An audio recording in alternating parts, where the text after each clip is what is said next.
Estamos aqui no Monte Quitandinha, no município Mil Conchas, onde recebemos a carta de um morador que está tentando fazer um plantio neste solo degradado. Estamos com alguns profissionais que estarão explicando quais seriam os processos que poderiam estar ocorrendo neste solo. Estamos aqui com a nossa agrônoma Natália Rezende, que estará explicando os processos biológicos. Já tem um histórico de degradação já há um bom tempo. Então, geralmente é por conta do lixão. Ali atrás nós temos uma localização do lixão e tem uma contaminação também já percebida por metais pesados de uma pesquisa anterior. Então, como a gente já tem essa avaliação, a gente já pode dar algumas dicas para você, né, falar um pouquinho sobre como você pode utilizar esse terreno. Aqui está um pouquinho do solo que eu trouxe aqui agora, dá para perceber o quanto ele está um pouco degradado, ele é pobre, ele é muito acidificado e até dá para perceber por conta as gramíneas que nós encontramos na região. Essas gramíneas, vocês costumam falar mato, né? Eles costumam crescer em área que o solo é muito pobre em nitrogênio e costuma ser ácido também. Essa acidez, logo vamos explicar como funciona o mecanismo, né? Então, basicamente, nós damos uma dica muito importante que é uma das dicas mais baratas, né, para trabalhar sobre esse solo, que é a biorremediação. A biorremediação pode ser utilizada pela fitorremediação. A fitorremediação é a utilização de plantas para retirar do solo o excesso de metais pesados que tem nesse solo contaminado, por exemplo, pelo ferro ou pelo cobre. Essa fitorremediação é utilizada com as micorrizas, são plantas associadas com fungos. Então, esses dois organismos, né, a planta geralmente são leguminosas e os fungos fazem uma simbiose, eles trabalham juntos, um beneficiando o outro. A planta ela não consegue absorver direito esse ferro, esse cobre do solo, né? Ou às vezes utiliza demais, então ela adoece. Então, provavelmente nessa utilização para você plantar nessa região, você deve estar tendo esse problema. A planta adoece por conta da absorção excessiva desses metais. E essa micorriza, ela consegue dar uma barreira, fazer com que essa planta consiga sobreviver no solo sem precisar absorver tanto, né? Ela costuma utilizar como se fosse um filtro, né? Essa micorriza funciona como um filtro, ela segura os excessos de metais e a planta consegue crescer mais ao solo, fazer com que a raiz dela cresça mais e, consequentemente, já consegue outros organismos, por exemplo, bactérias também que vivem nesse solo, elas conseguem proliferar melhor e daí degradando e utilizando melhor esse solo para outros fins. Como podemos ver, as raízes micorrízicas elas podem auxiliar na absorção desses metais pesados. Teria algum exemplo de alguma planta? Sim, eu não vou dar nomes científicos, né, que não é o nosso objetivo aqui agora, mas, por exemplo, nós temos os grupos do gênero dos eucaliptos que ajudam muito na absorção, ela tem tido uma resposta muito boa em relação a isso, né? E outras também, por exemplo, como algumas leguminosas, né? Algumas plantas associadas a bactérias também que elas podem ajudar muito nessa ação. Só que tem um detalhe, infelizmente a pessoa não vai poder utilizar muito bem esse terreno por um período curto, né? Porque essa ação é a mais barata, mas em compensação ela demora também um tempo. O metal pesado não vai sair tão facilmente, ele é um período relativamente longo, né? Então ele vai ter que ir acompanhando para ver como é que o solo vai estar, a qualidade desse solo para ele utilizar novamente. Pequeno experimento para mostrar para o senhor como funciona basicamente, né, a função dessa micorriza. Vamos supor que isso aqui é um pouco da contaminação do ferro no solo, né? E esse aqui é a micorriza. Quando ela entra para absorver a água junto com a planta, repara só, todo o ferro, todo o cobre fica agarradinho nela. Então ela cria uma barreira e atrás, ao lado, fica a planta e a planta consegue absorver normalmente, mas boa parte do material fica agarrado nela. Muito obrigada, Natália, pela sua participação aqui conosco. Agora estamos com a química Amanda Barreto, que estará explicando os processos químicos que podem estar ocorrendo nessa área degradada. Como foi dito anteriormente, o solo apresenta vários metais pesados. Estarei destacando dois metais que são importantes para a planta, mas que em excesso pode prejudicá-la.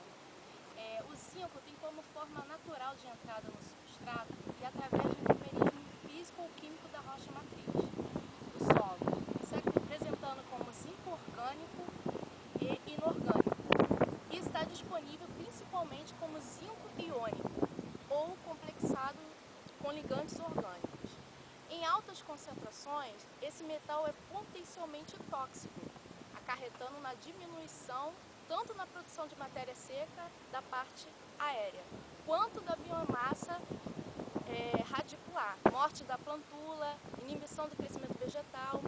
Atualmente, a toxicidade advém de atividades de mineração e fundição em solos agrícolas, tratados com lodo de esgoto, especialmente em solos de pH baixo, onde o metal é melhor absorvido. O ferro está relacionado a diversas atividades metabólicas, participando da formação de algumas enzimas, além de ser indispensável nos processos de respiração, fotossíntese, fixação de nitrogênio e transferência de elétrons do ciclismo entre íon ferroso e íon férreo. O ferro, quando é absorvido, ele faz mais ou menos dessa forma. Ele consiste na redução do íon férrico e do íon ferroso através da adificação da risosfera, causada pela extrusão de prótons pelas H+, ATPases, de membrana plasmática. Esta redução do ferro, do íon férrico e íon ferroso, é promovida por uma proteína específica, a ferroquelato redutase. Após a redução, o íon ferroso é transportado por transportadores específicos de membranas para o interior das células. Na segunda parte, os fotossiderófilos, que são compostos que possuem alta afinidade por ferro, são secretados para risosferas, onde se unem ao íon férrico, formando o complexo quelato. Esse complexo é transportado por transportadores específicos, conhecidos como homeostrike, para dentro das células.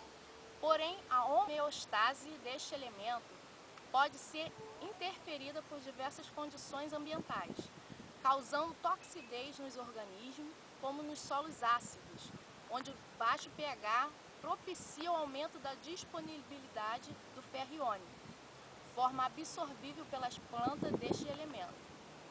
Já que a velocidade do processo de redução do ferro depende do pH. Sendo assim, devido à necessidade de controlar essa toxicidade, as plantas desenvolveram um mecanismo onde o ferro fica alojado nas células que possuem ferritina. Suas unidades se unem e formam uma esfera oca, capaz de armazenar até 4.500 átomos de ferro em seu núcleo. Você poderia me explicar um mecanismo químico das micorrizas na fitoorganização? É muito simples. Esses metais pesados, eles fazem o quê? Eles ficam associados aos pigmentos e à quitina da parede da micorriza, né? E lá eles ficam armazenados. Então, Amanda, muito obrigada pela sua participação, por ter explicado esse processo. Agradeço a todos pela participação. Agora é com você, Marcele Muri. E assim terminamos nossa edição de hoje. Boa tarde. Esse aqui é um pequeno experimento que vai nos mostrar como é que estava aquele solo do município de Mil Conchas. Nós tiramos o material para demonstrar o solo é de lá, como ele está, se ele está muito ácido ou se está alcalino. Então eu estou utilizando um pouquinho de bicarbonato de sódio, um pouco do solo da região e diluído com um pouco de água. E aí, se caso efervescer, se caso nós percebemos uma modificação da região, é porque o solo vai estar se transformando em neutro. Ele estava ácido e a gente vai misturar com um material básico, ele vai ficar neutro. Então, deixa eu colocar mais um pouquinho aqui.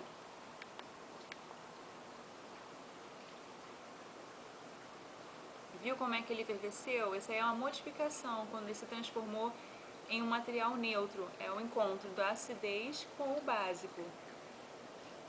Isso demonstra que realmente o solo estava ácido da região, propiciando maior absorção de ferro pelas plantas.